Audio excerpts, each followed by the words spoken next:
бар асоси ҷадвали таъмир дар баъзе ноҳияҳои шаҳри Душанбе ҳозирашда 5 рӯз шидагие ки дар канали ма конкурси нав рафтесай мутобиқи қонунгузорӣ гирем агар мумкин нестай. Ширкати Шифофармо барои шумо дорӯҳои безарар ва фоидаоварро тавсия медиҳад.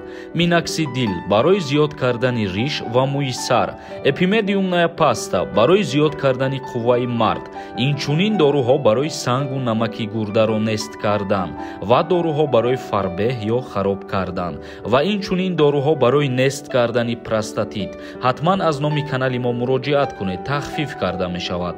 Рақамҳо дар рӯи экран. Ассалому алайкум ба ҳама тамошобинони барномаҳои канали Юристиҷаи барномаҳои Сорбон Сафаров. Тамошобинони азиз, видеоро ҳатман то охирша тамошо кунед. Ҳамарӯза хабарҳои нав метавонед ки аз канали мо дастрас кунед ва ҳатман обунашавиро фаромӯш насозед. Як ахбороти нав. Шаҳри Душанбе беоб мемонад. Шаҳрдорӣ гуфт захира намоед. Сар аз ҳафтаи оянда дар шаҳри Душанбе бо сабаби корҳои таъмирӣ қатъи оби нӯшокӣ аз рӯи нақша шурӯъ мешавад ва сокинонро зарур аст барои як рӯз об захира намоянд. Бар асоси ҷадвали таъмир дар баъзе ноҳияҳои шаҳри Душанбе қатъи об роҳандозӣ карда мешавад. Ҳамзамон раисони 4 ноҳияи пойтахт ва директори корхонаи воҳиди давлатии обу корезии Душанбе вазифадор шуданд ки дар давраи иҷрои корҳои банақша гирифташуда бо истифода аз мошинҳои обкашӣ сокинони маҳаллиро бо об таъмин намоянд. Дигар ахбороти мо. Чаро муҳоҷиронро аз Федератсияи Россия ихроҷ мекунанд? 3 сабабша ҳозир мегӯем. Дар минтақаи Приморье гуфтанд ки бо кадом сабаб муҳоҷиронро аз Русия ихроҷ мекунанд. Аксар вақт сабаби чунин амалҳо нақзи қонун мебошад. Ба гуфтаи мақомот аксар вақт шаҳрвандони кишварҳои дигар дар Русия қонунгузории транзитиро нақз мекунанд ва дар қаламрави ин кишвар иқомат мекунанд. Илова бар ин сабаби ихроҷи аксаран фаъолияти меҳнатии ғайриқонунии муҳоҷирон мебошад.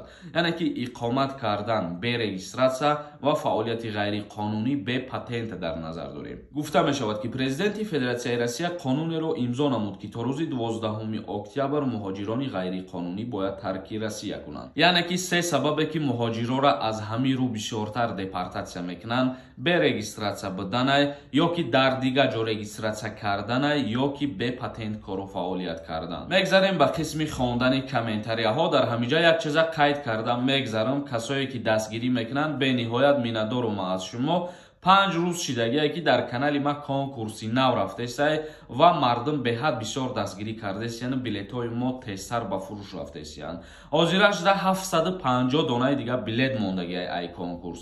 Касое ки мехоҳанд билет бихаранд, инами картаи Сбербанк да метавонанд ки сумтона партоен. И карта ба номи Мунис Хуршедович мебошад. Нархи як дона билет 200 рубла дар бар мегирад.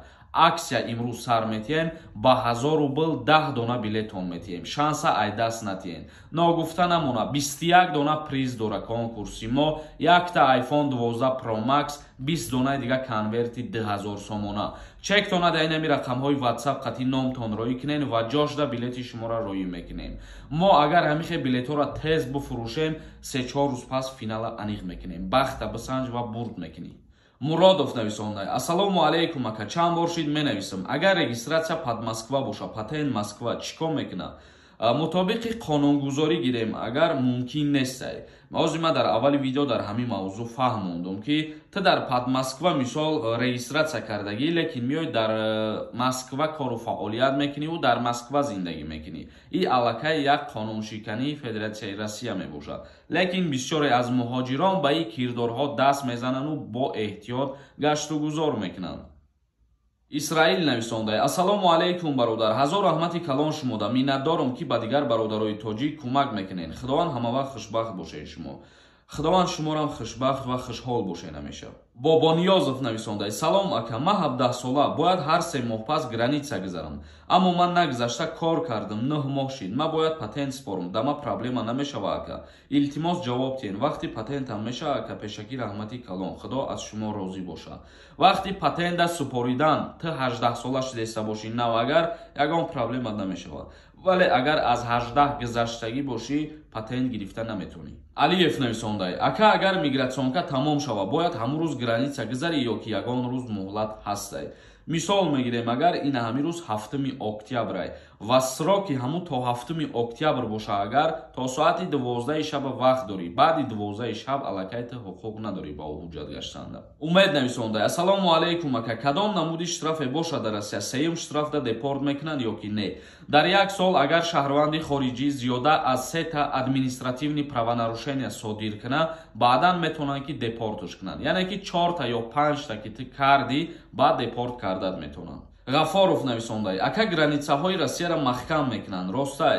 Дар ин бора ягон маълумоти нав нестай. И гап дурӯғ е. Алиев нависондай: ассалому алайкум акаи Сорбон, ма 1 январи 1995 таваллуд шидагиам. Аблава мегирад, ҷавоб медодӣ. Пешакӣ раҳмат. 27 сола шидагӣ аллакай. Аз даъваткунӣ ба хизмат озод мебошӣ. Муҳаммад нависондай: ассалому алайкум ака, ма трудовой договор дорам, метавонам продлит кунам патента ва регистратсияи фалшивӣ дорам. Ба чӣ гап мешавад? Илтимос ответ битен. Дар ҳолате ки регистратсияи фалшивӣ дорӣ, ура нигоҳ мекунанд, намефаҳманд, вале ҳолате мешавад ки мегиранд дар ҳамун рейдҳо, дар ҳамун ноутбукҳои худшон, дар планшетҳои худшон проверка мекунанд ки дар база данӣ нестай. Ба ҳамин сабаб тира метавонанд ки видвареният кунанд ва оиди трудовой договор доштанат, бале беграница гузаштан мешавад ки патента продлит кунӣ. Ҷурахон нависондай: ака, ҳамин саволда ҷавоб те. Илтимос, мешавад ки худро ба номи дигар кас гузаронӣ ки писар надорад ва сардори оила гузаронӣ, аз хизмат озод мешавад. Норов нависондай: ассалому алайкум, ин бозӣ чӣ хеле мегзарад, нафаҳмидем ака, чанқа билет мондай. Дар аввали видео ма дар ин мавзӯъ фаҳмондам. Бозӣ ба мисли дигар нафарҳое ки бозиро мегзаронанд ҳамон хел гузаронида мешавад ва мо максимална конкурсҳои худмона честна мегзаронем. Мусалмон нависондай: ака, декабрда барем Тоҷикистон, абла ва ғам наметиҳад. 27 ноябрда фармон меброяд ва даъваткунӣ ба хизмат тамом мешавад. Раҳмон нависондай: акаи Сорбон, салом алайкум. Сози ака, ма як савол доштам. Чанд фоиз шуд призиви тирамоҳӣ? Якумин шуда вилояти Мухтори Кӯҳистони Бадахшон дар як рӯз плани худша буд кард, вале дигар шаҳру ноҳияҳо то айни ҳол планшона буд кардагӣ нестанд ва фоизаш тақрибан мумкин 50 шуда боша озирашда. Наимов нависондай: ассалому алайкум ака, варикатсел оператсия кунӣ, чанқа пас ба хизмат мебарам, баъди оператсия озод чанқа мегардӣ то ҳамун вақтера ки ту соз бошай. Баъдан ки соз шуди аллакай солим бошӣ, ба хизмати ҳарбӣ даъватат мекунанд. Тамошобинони азиз, ба ҳамин барномаи имрӯзаро ҷамъбаст мекунем то барномаҳои дигар. Худованд ҳамаи мо шуморо нигаҳбон бошад.